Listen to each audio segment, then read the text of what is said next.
চলতেই রয়েছে, কি কর দাওয়াতি কাজ চলতেই থাকবে, এটা চলা লাগবেও, নয়তো ইসলাম থাকবে না। কোনো ধর্মই যদি এরকমের পিছনে ব্যাকআপ দেওয়ার মতো মানুষ না থাকতো তাহলে সেই ধর্ম বিলীন হয়ে যাইত। আল্লাহ নবীজি বললেন, আল উলামা ওয়ারাসাতুল আম্বিয়া, আমি দুনিয়া থেকে চলে গেলাম, আমার আম্বিয়াদেরকে রেখে গেলাম। ঠিক আছে, আর ওলামাদেরকে রেখে গেলাম, আম্বিয়াদের কাজ করবে। আমি কিছু ওলামা রেখে গেলাম যারা আম্বিয়ারা যে কাজের দায়িত্ব নিয়ে এসেছিলেন পৃথিবীর বুকে, তারা যা কাজগুলো করবেন সেই কাজগুলো করবে ওলামারা। এই জন্য এই মাহফিল, কি কন? এই জন্য আমি আবার আহ্বান জানাচ্ছি, যারা এলাকায় আছেন, বিভিন্ন জায়গায় আছেন, ব্যস্ত আছেন, ব্যস্ততা আজকে একটু রেখে দেন, সকলে একটু মাহফিলে আসুন, এসে দু চারটি কথা শুনুন। এর মধ্যে একটা হতে পারে যেটা আপনার হেদায়েতের একটা মাধ্যম হতে পারে, একটা কথা এমন বের হয়ে যেতে পারে যা আপনার হৃদয় লেগে যাবে। যে কথা নাম বানাইছেন জাহান্নাম, ওত পেতে রয়েছে। ওত কথা বোঝেন? একটা বিড়াল সে যখন কোনো ইঁদুরকে ধরবে, বিড়াল কিন্তু আগায় না, বিড়াল কিন্তু খাপ পাইতে বসে থাকে, যাকে উৎপাতা বলা হয়।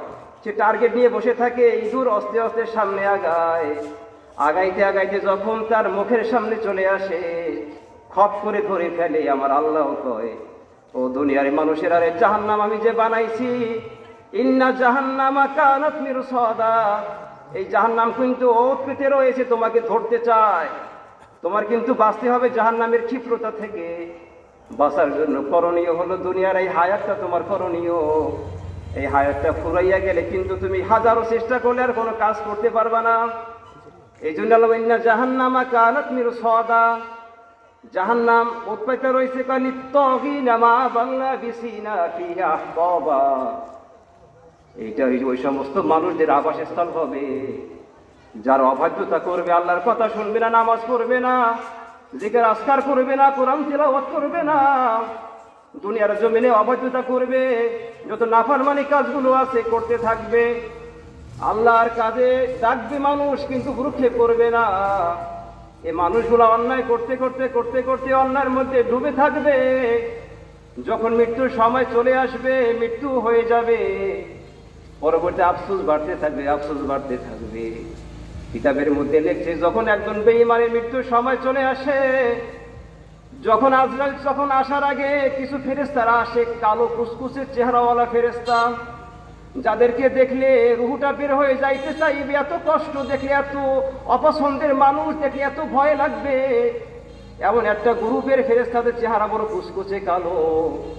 এই ফেরেশতারা সামনে এসে দাঁড়াইবে, দুনিয়ার কোনো মানুষ দেখে না, ওই ব্যক্তি দেখতে পায় যে তারা যেন অন্যায় কাজ করছে, অন্যায় করে করে মৃত্যুর দুয়ারে যে এসে গেছে। তার চোখের সামনে ওই কালো কুচকুচে ফেরেশতারা ভেসে উঠছে, তাদের ভয়ানক চেহারা দেখে তাদের সেদিকে তাকাইতেও চায় না। আর একদিক তাকাইয়া দেখি এমন একজন যুবক আসছে যে বড় শক্তিশালী, কিন্তু এত বিশ্রী, তাকেও দেখা যায় না, সে একেবারে পাশে, তাকেও পাশে দেখতে পাইবে, একেবারে পাশে।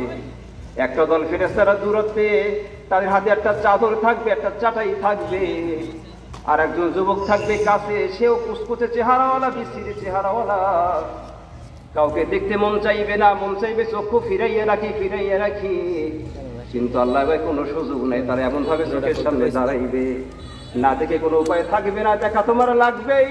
তুমি সারা জনম আল্লাহর সঙ্গে অন্যায় করেছো। আলেমরা ডেকেছে ইসলামের পথে, শোনো নাই, ইসলামী তুমি নিজে হুজুর হও নাই, আলেম হও নাই, বুঝো নাই, নামাজ পড়তে ডাকছে আসো নাই, রোজার সময় আসছে পলাইয়া পলাই রোজা ভাঙছো, অন্যায় কাজগুলো করতে রয়েছো রে মানুষ। এরকম করতে করতে আজকের মৃত্যুর দোরগোড়ায় তুমি চলে এসেছো, তোমার জন্য শাস্তি রেডি হইয়া গেছে।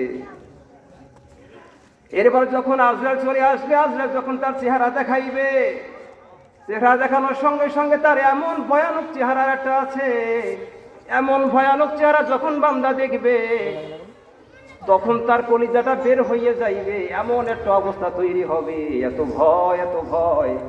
এই জন্য দেহের ভিতরে ওই পরাণটা পলান শুরু করবে, দেহ থেকে বের হইবে না, পলাইতে থাকবে, চেষ্টা করবে আজরাইলের হাত থেকে কেমনে আমি বাঁচবো।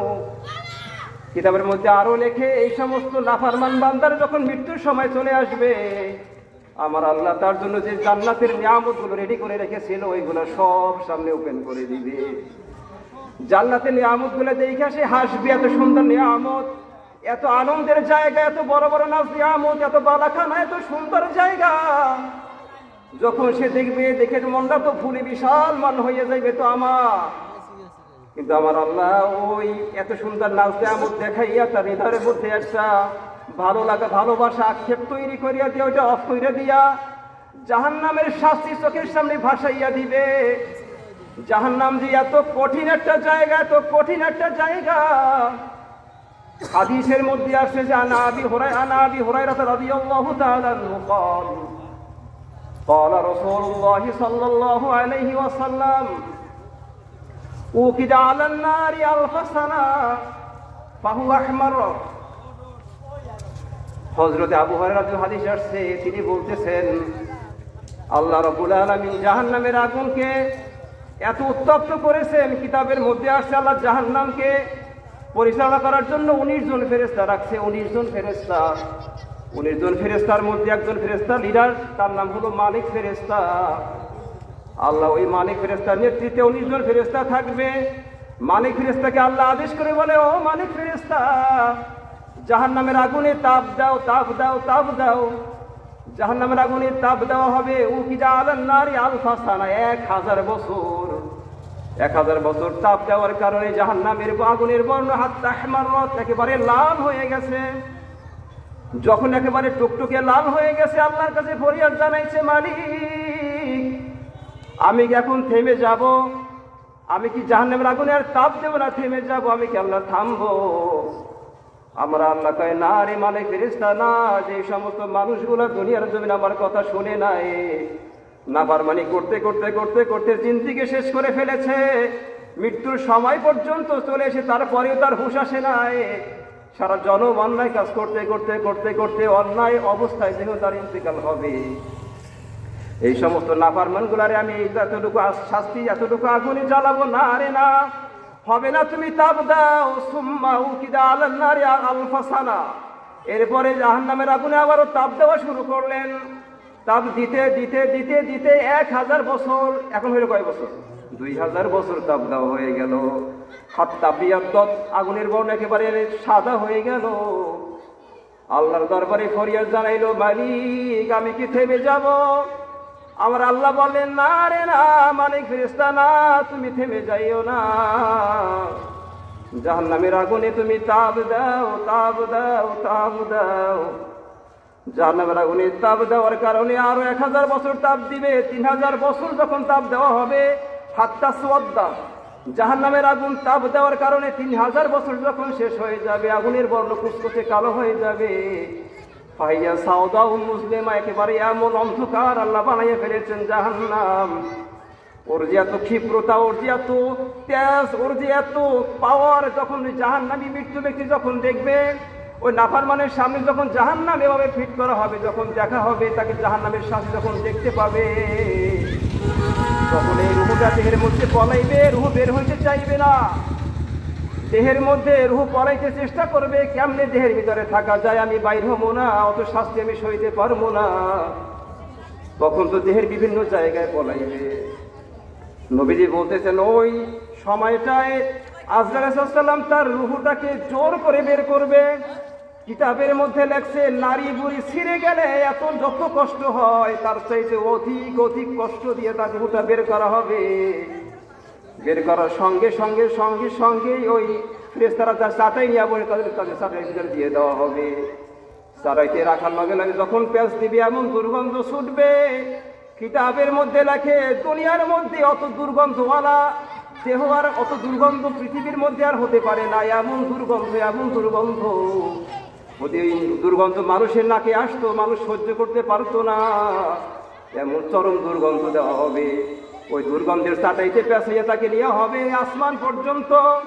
বলা হবে, মানহা, যাকে এই ব্যক্তি বলবে ফুলান ইবনে ফুলান, অমুকের বলা অমুক, বাবার নাম করে বলবে অমুকের ছেলে অমুক, বলবে এই সমস্ত খবিশ আত্মার জন্য লানত, ওর জন্য জাহান্নাম উধারিত, ওর জন্য লানত, ওর জন্য অভিসম্পদ, ওর জন্য চরম লাঞ্ছনা গমছনা।